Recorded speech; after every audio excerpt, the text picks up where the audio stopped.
a você que nos acompanha, a você que está acessando as nossas devocionais, um fraterno abraço. Quero saudá-lo com muita alegria, com a graça e a paz do Senhor Jesus. Estamos aqui para buscar a Deus juntos, não é? Nesta série de estudos sobre a vida do apóstolo Pedro, um caráter moldado por Cristo. E o nosso tema hoje, com base no texto bíblico que leremos daqui a pouco, é a importância da confissão de fé, de confessarmos verdadeiramente a Cristo. Muito bem, vamos cantar primeiro o hino 221 dos nossos hinários, depois nós vamos orar e na sequência estudarmos as Escrituras Sagradas. Hino 221, um vaso de bênção, no sentido de um canal de bênção, ok?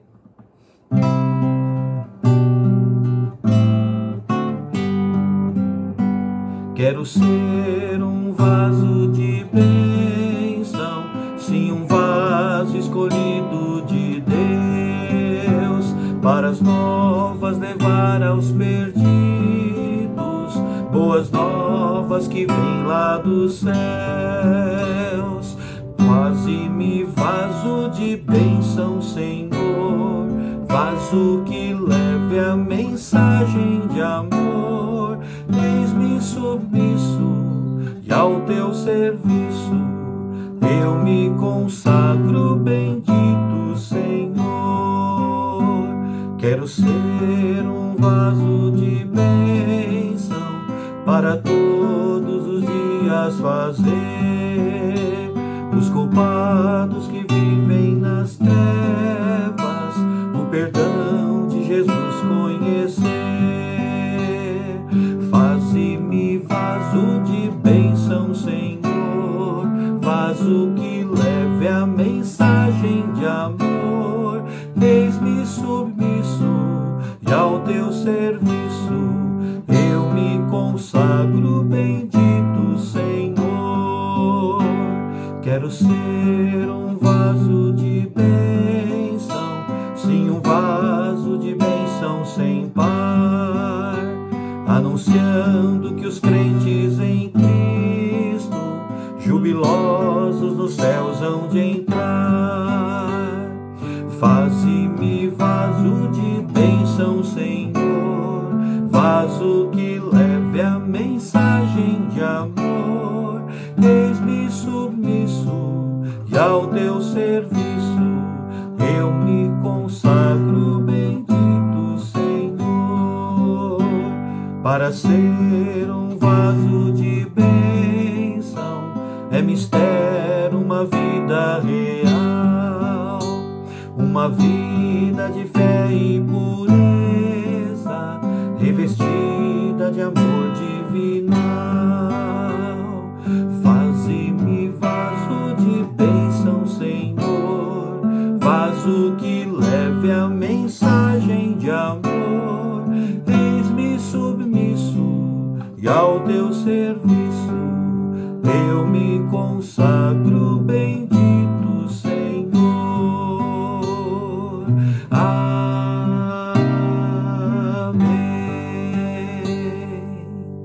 Vamos orar? Feche os olhos.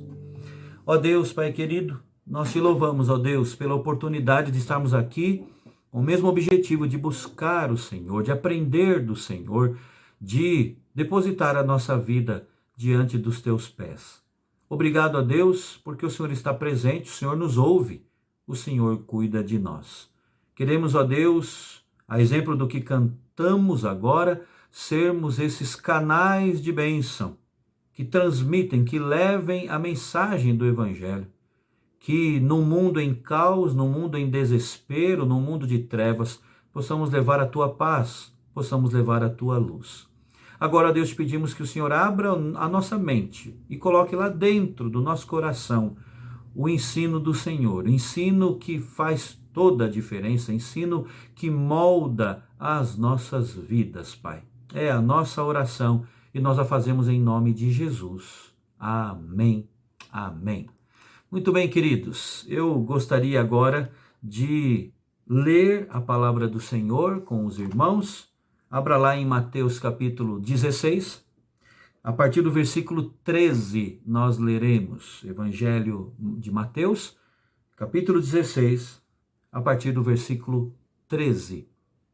A palavra do nosso Deus nos diz: indo Jesus para todos ou para os lados de Cesareia de Filipe, perguntou a seus discípulos: quem diz o povo ser o Filho do Homem? E eles responderam: uns dizem João Batista, outros Elias, e outros Jeremias ou algum dos profetas. Mas vós, continuou ele, quem dizeis que eu sou? Respondendo, Simão Pedro disse: tu és o Cristo, o Filho do Deus vivo. Então Jesus lhe afirmou: bem-aventurado és, Simão Barjonas, porque não foi carne e sangue quem te revelaram, mas meu Pai que está nos céus. Também eu te digo que tu és Pedro, e sobre esta pedra edificarei a minha igreja, e as portas do inferno não prevalecerão contra ela. Dar-te-ei as chaves do reino dos céus. O que ligares na terra terá sido ligado nos céus, e o que desligares na terra terá sido desligado nos céus. Então advertiu os discípulos de que a ninguém dissessem ser ele o Cristo. Irmãos, nós estamos, como já falamos, estamos aqui estudando a vida do apóstolo Pedro. Nós queremos aprender com isso como é que Deus transforma as pessoas. Como é que Deus transforma a pedra bruta em joia rara, né? Como é que Deus transforma um coração de pedra num caráter esculpido pelo poder, pela graça dele mesmo. E no texto que nós lemos agora, descobrimos aqui que a confissão de fé, a confissão correta da fé em Cristo é essencial neste processo de esculpimento do caráter de Cristo em nós. A essa altura da história, Pedro já estava seguindo intimamente o Senhor já há um bom tempo. A crucificação aconteceria dentro de pouco mais de 6 meses. E além do chamado atendido e do ensino apreendido por Pedro, houve milagres, houve curas, sinais, vários deles testemunhados por Pedro, também pelos demais apóstolos. Então era de se esperar que os 12 ali entendessem a verdadeira natureza de Jesus, né, e a obra dele, entendessem já a essa altura quem Jesus era e para que é que ele veio. Só que não foi nada disso. Os discípulos ainda estavam confusos. Aliás, os discípulos sim, exceto Pedro. Interessante, irmãos, que Marcos registra no seu evangelho que pouco antes desse interrogatório aqui de Jesus, um pouco antes dessa passagem que nós estamos estudando, Jesus foi obrigado a indagá-los para verificar se eles já tinham entendido as coisas, se tinham já assimilado quem ele era, o que é que ele veio fazer. O texto de Marcos, no capítulo 8, diz assim: os discípulos haviam se esquecido de levar pão, a não ser um pão que tinham consigo ali no barco, e advertiu Jesus: estejam atentos, tenham cuidado com o fermento dos fariseus, com o fermento de Herodes. E a gente pode parar aqui e dizer, né, com certeza eles deviam estar entendendo o que Jesus estava falando, né? Mas não, só que não. E o texto continua: e eles discutiam entre si dizendo: é porque nós não temos pão. Percebendo ali a discussão, Jesus perguntou: por que vocês estão discutindo sobre não terem pão? Ainda não compreendem, nem percebem. O coração de vocês está endurecido. Vocês têm olhos, mas não veem, têm ouvidos, mas não ouvem. Não se lembram? Quando eu parti os 5 pães para os 5.000, quantos cestos cheios de pedaços vocês recolheram? 12, responderam eles. E quando eu parti os 7 pães para os 4.000, quantos cestos cheios de pedaços vocês recolheram? 7, responderam eles. Ele lhes disse: e vocês ainda não entendem? Depois de tanto tempo seguindo a Jesus, irmãos, eles ainda continuavam cegos para as coisas espirituais, né? O número de cestos, o número de pães, eles sabiam muito bem, mas o porquê daquilo ter sido feito, do milagre ter sido operado por Jesus, lhes escapava ainda. Tanto é verdade que o texto que se interpõe entre essa pergunta e a própria confissão de Pedro, né, é a cura de um cego. Tem uma cura aí no meio. E a gente pode perguntar por que dessa cura?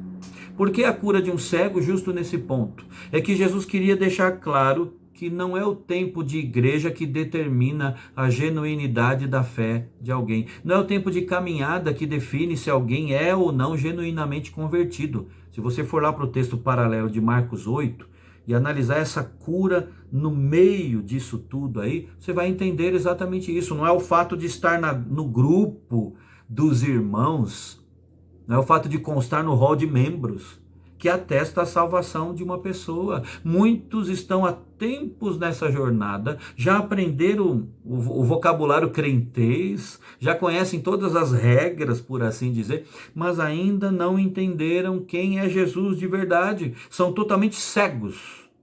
Ou são cegos que ainda estão em processo de cura, portanto, ainda não enxergam claramente. Pedro e os discípulos precisavam responder a essa pergunta sobre quem era Jesus. E nós, eu e você hoje, também. Aí a importância da confissão de fé. Confessar a fé sempre foi indispensável e continua sendo. Primeiro porque a verdadeira confissão exalta a Cristo. Confessar a fé, a confissão verdadeira da fé, exalta a Cristo. Observe aqui o verso 13, que diz: chegando Jesus à região de Cesareia de Filipe, perguntou aos seus discípulos: quem os outros dizem que o Filho do Homem é? Irmãos, não há nada na Escritura que esteja ali por acaso ou esteja ali sem nenhum objetivo. Mesmo os detalhes estão ali porque Deus quer nos ensinar com isso. Você reparou aqui nessa menção de que Jesus chegou à região de Cesareia de Filipe? Por que isso é importante, né? Cesareia de Filipe era o local da antiga cidade de Panéas, cujo nome se deriva do deus pagão, o deus Pan. Na mitologia grega, esse é o deus dos bosques, o deus dos campos, dos rebanhos. Dizia-se até que ele residia nas grutas, ele vagava pelos vales, pelas montanhas, caçando ali e dançando com as ninfas, né? Espíritos femininos. Uma caverna de pedra calcária existia ali, contendo um altar no qual a deidade pagã, esse deus pagão, era adorado pelos sírio-fenícios. Depois, na história posteriormente, Herodes o Grande mudou o nome da cidade em honra a César Augusto, e ali mesmo ele construiu um templo onde Augusto tinha que ser adorado como sendo um deus. Não melhorou muito, né? Não mudou muito, né? De um deus pagão para o outro apenas. O templo, então, era até próximo, dizem os arqueólogos, da gruta desse deus pagão Pan. O paganismo prosseguiu ali. Então, qual é o ponto aqui? É que essa área estava repleta de associações pagãs. O cenário, então, era o lugar perfeito para ouvir que nem Pan, nem César Augusto, mas Jesus era de fato o Filho do Deus vivo. E Pedro, modelado pela graça do Senhor, fez essa confissão ali, em Cesareia de Filipe, ali no ambiente pagão. Irmãos, isso é significativo. Indica que onde quer que nós estejamos, seja qual for o ambiente, ainda que o ambiente for hostil, seja hostil à fé cristã, devemos confessar a Cristo com alegria e com coragem. Um outro ponto importante nessa narrativa é que Jesus começa perguntando o que os outros estão dizendo a seu respeito, né? Veja aí, ainda no verso 13, chegando Jesus à região de Cesareia de Filipe, perguntou aos seus discípulos: quem os outros dizem que o Filho do Homem é? E é só adiante, só mais para frente, no versículo 15, depois de ouvir sobre quem os outros dizem ou diziam ser o Filho do Homem, é que Jesus indaga pessoalmente ali aos discípulos: e vocês? Quem vocês dizem que eu sou? Vamos pensar nisso aqui? Por que é que Jesus quer saber dos outros primeiro? Aliás, por que é que Jesus está fazendo perguntas aqui, não é?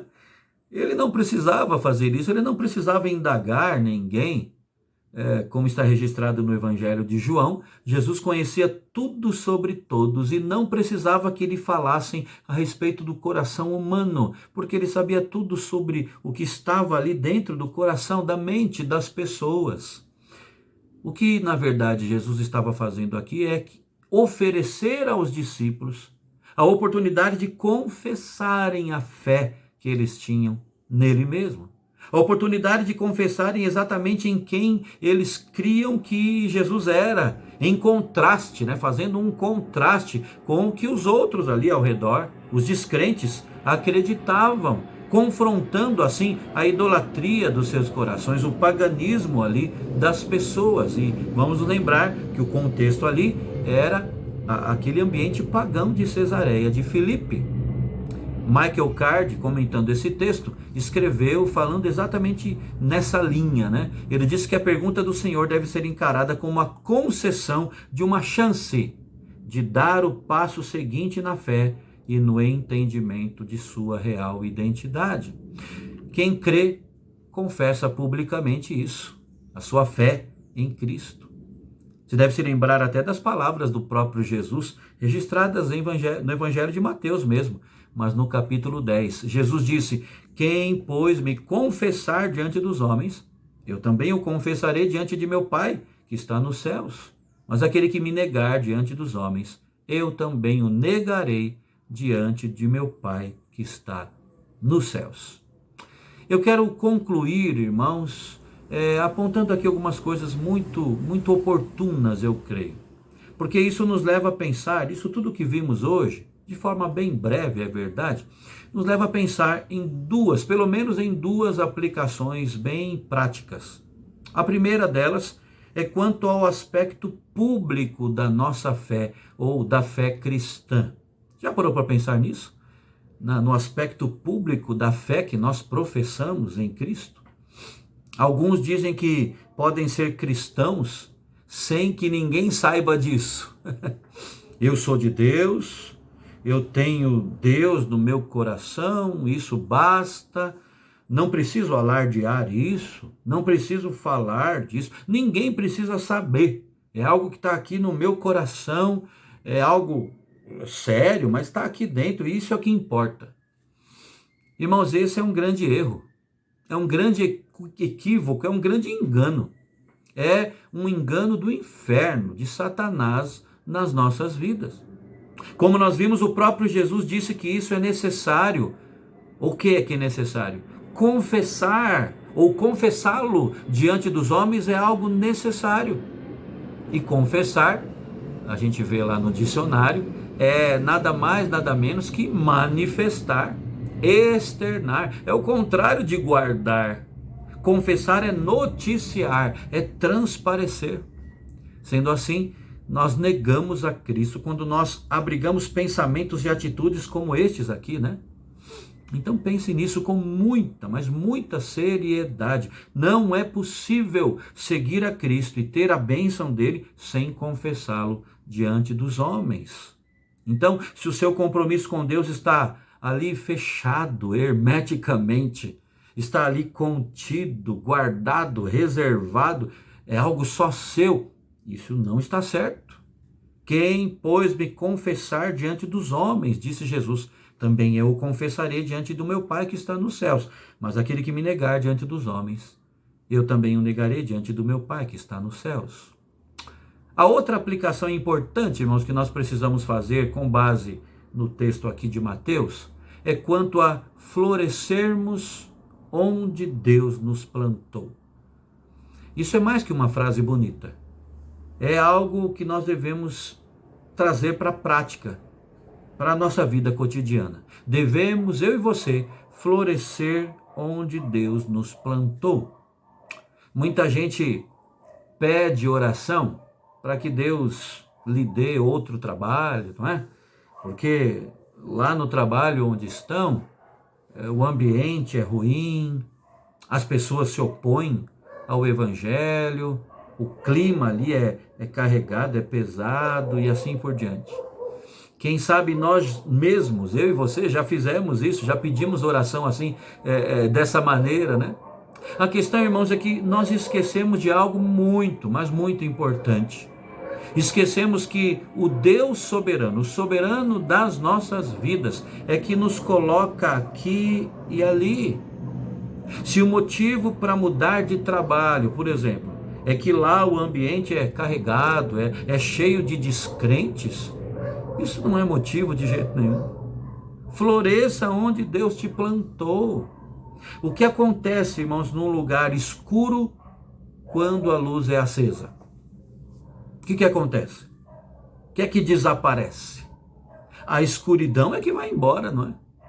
Pedro fez a confissão de fé.